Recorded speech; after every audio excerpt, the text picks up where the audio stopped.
บัติภายหลังเซ็นสัญญาโดยมอบเงินเขาคำนึงให้ทราบประกันแขวน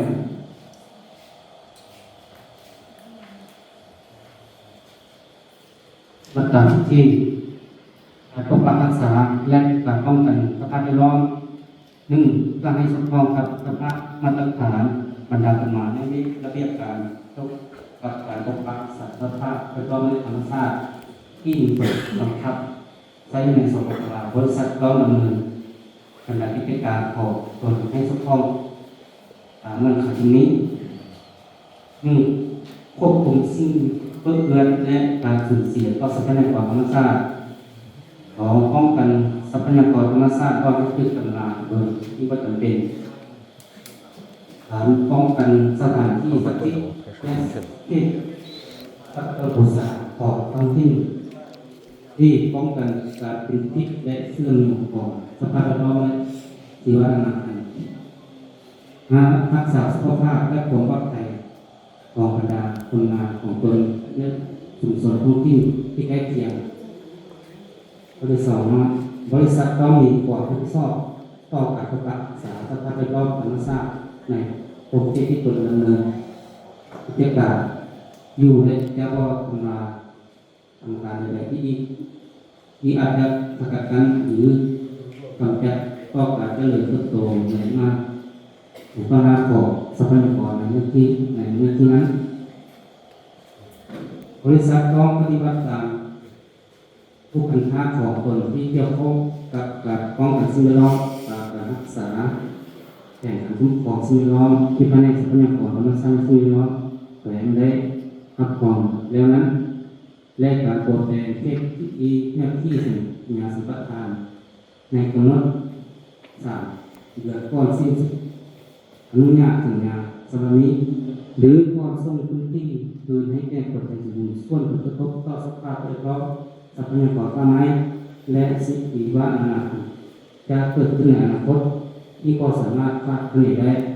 นั้นหลังจากสิ้นสุดสัญญาฉบับนี้ทั้งสองฝ่ายจะต้องปรึกษาหารือร่วมกันและบริษัทจะต้องรับผิดชอบค่าใช้จ่ายที่เกิดขึ้น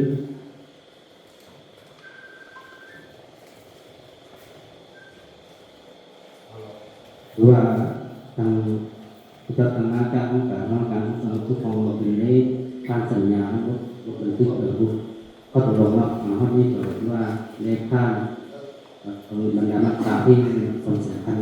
ที่ได้จะตั้งโครงการให้บริษัทได้ถูกผ่อนเอาเล็กน้อยสำนักของเนี่ย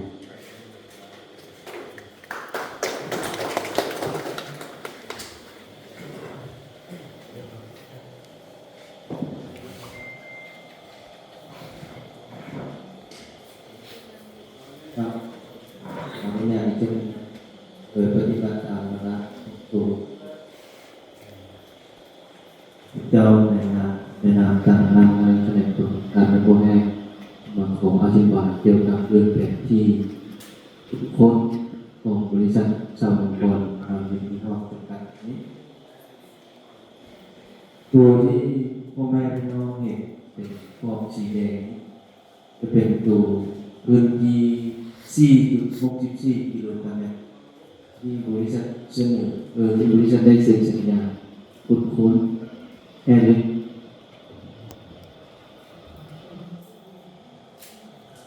ตัวเส้นสีเหลืองนี้จะเป็นสายแดงฝากเบื้องพวกมือจะเป็นอะไรเบื้องกระโดดนะครับส่วนเบื้องซ้ายหนึ่งจะเป็นเบื้องอนุวงศ์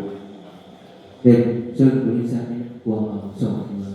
คือเมืองอนุวงศ์และเมืองกระโดดว่า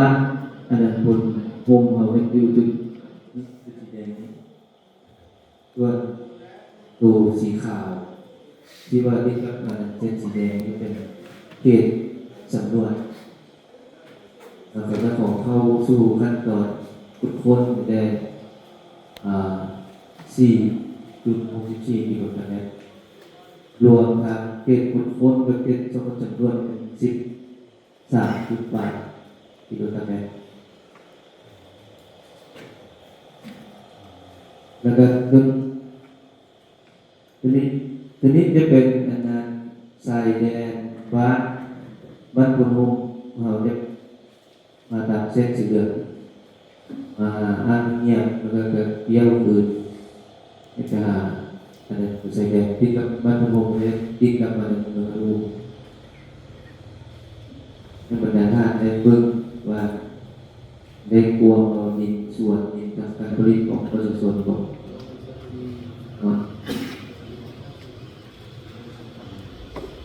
เป็นเพราะว่าประชาชนมีความสนใจในนะครับแต่ว่าถามได้เดี๋ยวอธิบายคืนมั้งหรือว่าดำเนินตามวาระของประชุมข้าพเจ้าอันนั้นหากพ่อแม่ประชาชนมีความสนใจเราจะอธิบายตามหลักก็ได้เนาะขอบใจ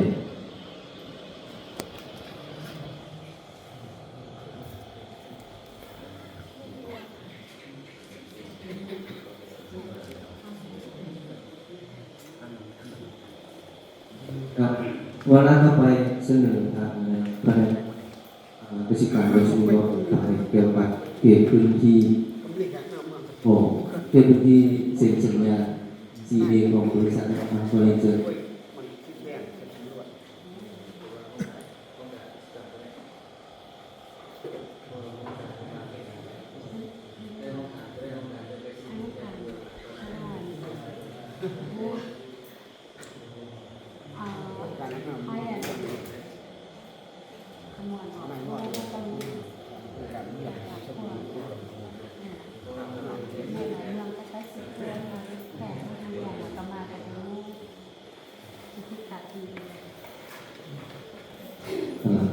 จะ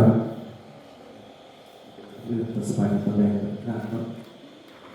เรื่องตัวอย่างนะครับแล้วสอนออกไปสถานการณ์บริบทหรืออย่างสลายคือได้มองการที่เราแสดงตัวถึงแทนอย่างขณะที่การที่การแปลจากเรื่องเราต้องได้ประสบที่การของประสบพี่เจ้าว่าในใจตอนพื้นที่ของเราเพราะว่ามาที่นี่กันว่าบริษัทสามองค์กรแต่ว่าต้องปิดแต่สร้างต่อกับพื้นที่อยู่ในที่เส้นสีแดงที่ว่าคนในประสบเหตุอยู่นะครับนี่นอนอยู่ในที่อยากเสร็จแล้วมาเพิ่มดูที่เริ่มต้นไปทำเรื่องราคามาเพิ่มแล้วอยู่ในซึ่งสัตว์บัวส่วนหลายเนี่ยโดยพื้นที่เทียบกับที่คอยประสบอาจจะเป็นหัวจะจินตนาการบางทีก็จะอยู่ทางเรื่องผู้คนไปต่อจากเหมือนมาดูพุทธแค่นี้นะครับแล้วก็แต่งขึ้นแล้วนะแต่สำหรับเรื่องรู้ว่าเขาเกี่ยวกับเรื่องราคาแน่นอนอยู่เป็นเก้าที่ว่าแค่ที่โดนสิบ้าเขาเปลี่ยนเราอยากต่อหอนอกเป็นนอกมาเพิ่มแล้วนี่ครับเราเป็นตัวแทนที่เป็นวงเลยเป็นมาเพิ่มแล้วค่ายคือกับอยู่เพื่อเป็นภาษาของที่นี่มาในบ้านก็ได้พูดถึงพื้นที่ต่างๆเป็นต้องร่วมอยากจะให้ในบ้านอธิบายขึ้นนะครับถ้าจะอธิบายช่วยส่วนของความคือนี้นับตั้งแต่วันนี้เป็นต้นไปเนาะเป็นหลักที่ในเรื่องบริษัทก็คือทางการก็ข้อของแผนของเรื่องได้ประทานสัญญา CA ที่แล้วหมายความว่าสัญญาในการสัมปทานทุกคนถ้ามาเพิ่มสมมติเมื่อกี้ประกาศเข้าสู่กระบวนการในการทุกคนนะแต่สัญญาต่อกับพ่อแม่ประชาชนเขาถ้าว่าอย่างพื้นที่ต่างๆมันนอนอยู่ในขอบเขตดินการผลิตที่พ่อแม่ประชาชนเขาที่ทำมาอันนี้ครับเสด็จลงเกี่ยวกับข้อมูลแล้วถ้าว่ามันจะเป็นป้าอยู่ถ้าว่าเรายังซีเข้าไปกับการผลิตตัวขอบเขตต่างๆนี่คือว่าไม่ได้นะหมายความว่าถ้าเอาเข้าไปแล้วต้องกระพริบเข้าไปเราไม่ได้ทำการทดสอบเลยต้องกับการก้าวเราจะแก้ให้พ่อแม่ประชาชนเขาพูดกันนะบอกไว้เฉพาะโครงการก้าวนี้ทุกโครงการที่ว่าเข้ามามีส่วนร่วมเลยมาพัฒนาอยู่ในเมืองกระทงในห้องนี้นะถ้าเราได้ผ่านสัญญาCA ที่เราคือว่าจะได้รับการช่วยเหลือกรณีว่าผู้ประสบภัยในการผลิต ทางสัญญาซีเองแต่ถ้าเราได้ทำการเรียกก้อนหน้านั้นที่เราจะได้เก็บกับข้อมูลแล้วก็สิ่งที่เราเสนอตามระเบียบประกาศกับข้อตกลงของท่านเจ้าเก่ง